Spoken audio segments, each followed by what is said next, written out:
जी, अस्सलाम वालेकुम दोस्तों, कैसे हैं? ठीक-ठाक हैं? उम्मीद है खैरियत से होंगे। सॉफ्ट एजेस पर आपको मैं खुशामदीद कहता हूँ। आज एक और लेक्चर सीरीज़ में मैं आपको एक न्यू ख़बर के हवाले से थोड़ा-सा गाइड करूँगा। ये ख़बर डॉन अख़बार के 7 अगस्त के ही शुमारे में मौजूद है। आप पढ़ सकते हैं। Thirst grips Gaza as water supply system collapses. और इसकी जो सब हेडलाइन है वो ये है, Palestinians have to queue for hours to fetch water, 20 killed as truck overturns on crowd of aid seekers. ठीक है, तो आज इसको थोड़ा सा गौर करते हैं। आपको मैं समझाता जाता हूँ। पहले ये हेडलाइन लिख लेते हैं।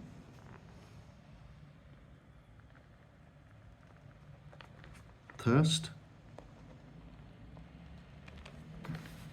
grips Gaza as water supply system collapses। ठीक है।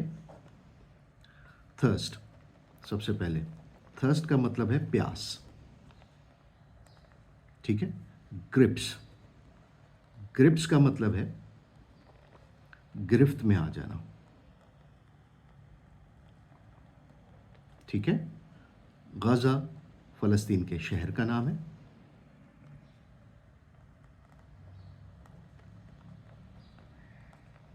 ठीक है। और उसके बाद वाटर सप्लाई, बहुत ही कॉमन चीज़ है, पानी का निज़ाम। ठीक है। वाटर सप्लाई सिस्टम, ठीक है, पानी का निज़ाम, सिस्टम कोलैप्सेस।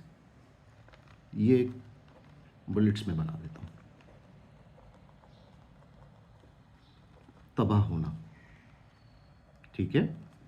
तो ये कुछ इसका स्ट्रक्चर बन गया है।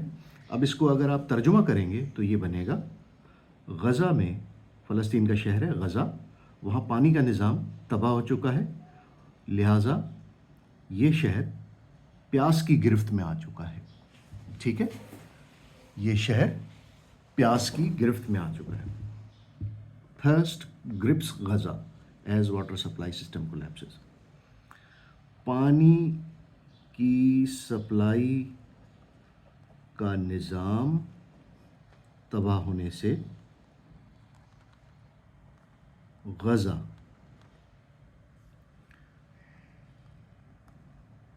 प्यास का शिकार हो गया। ये इसका कंटेक्सचुअल तर्जुमा होगा कि कंटेक्स्ट निकालना है आपने, कि किसी भी ख़बर को पढ़ने के बाद जिस तरह हम कहते हैं कि मक्खी पे मक्खी नहीं बिठानी होती, बल्कि उसका कंटेक्सचुलाइज करके मंजरनामा समझ के उसका तर्जुमा करना होता है। सो इसका तर्जुमा ये होगा कि पानी की सप्लाई का निज़ाम तबाह होने से गज़ा या गज़ा वाले, अगर आप यहाँ वाले लगाएंगे तो ये हो गया की बजाय हो गए होगा। ठीक है। पानी की सप्लाई का निज़ाम तबाह होने से गज़ा वाले प्यास का शिकार हो गए। अब ये कंटेक्चुलाइज आप किस तरह से करते हैं, that depends totally on you. आप उसको किस तरह से बेहतर समझते हैं, it is up to you. बहरहाल दोनों तरीक़ों से ये ट्रांसलेशन बिल्कुल ठीक है। अब क्या कहता है? कहता है कि Palestinians have to queue for hours to fetch water. Fetch कहते हैं लेकर आना। ठीक है। फैच कहते हैं लेकर आने को।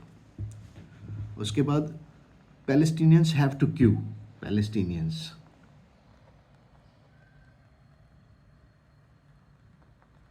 हैव टू क्यू,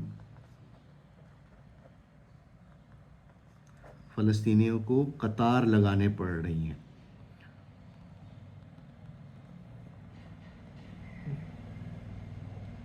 कतारें लगाना पड़ रही हैं। ठीक है। Have to queue for hours, घंटों तक के लिए। जिन लोगों ने बिल्स भराए होंगे लाइनों में, उनको ये इल्म होगा, घंटों तक के लिए। टू फैच वाटर,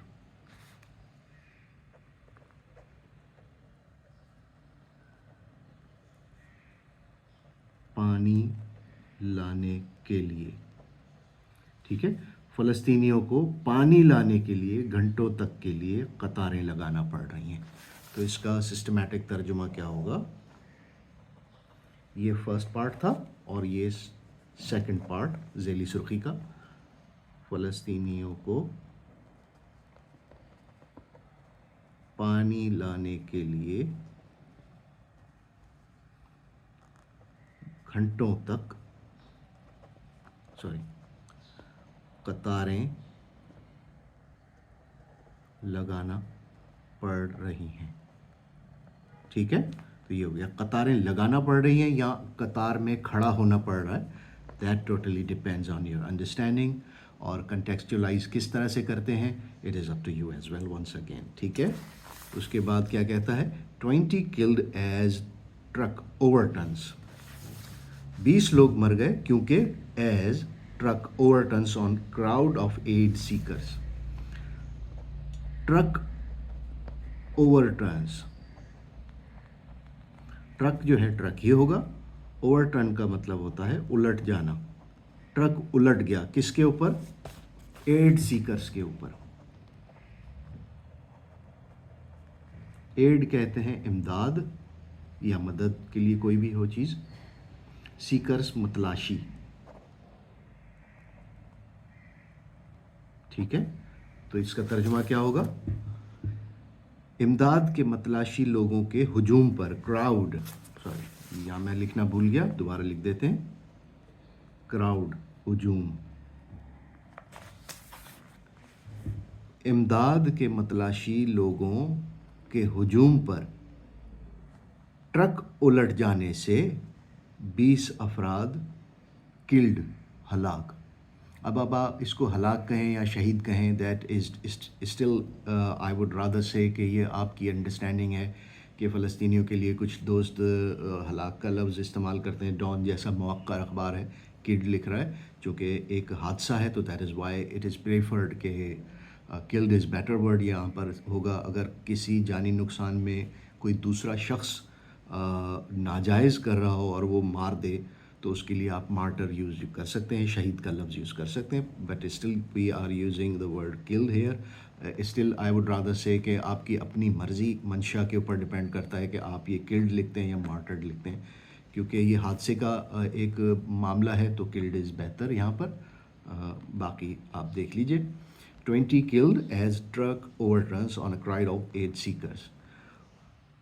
इमदाद के मतलाशी लोगों के हुजूम पर ट्रक उलट गया जिससे 20 अफराद हलाक हो गए।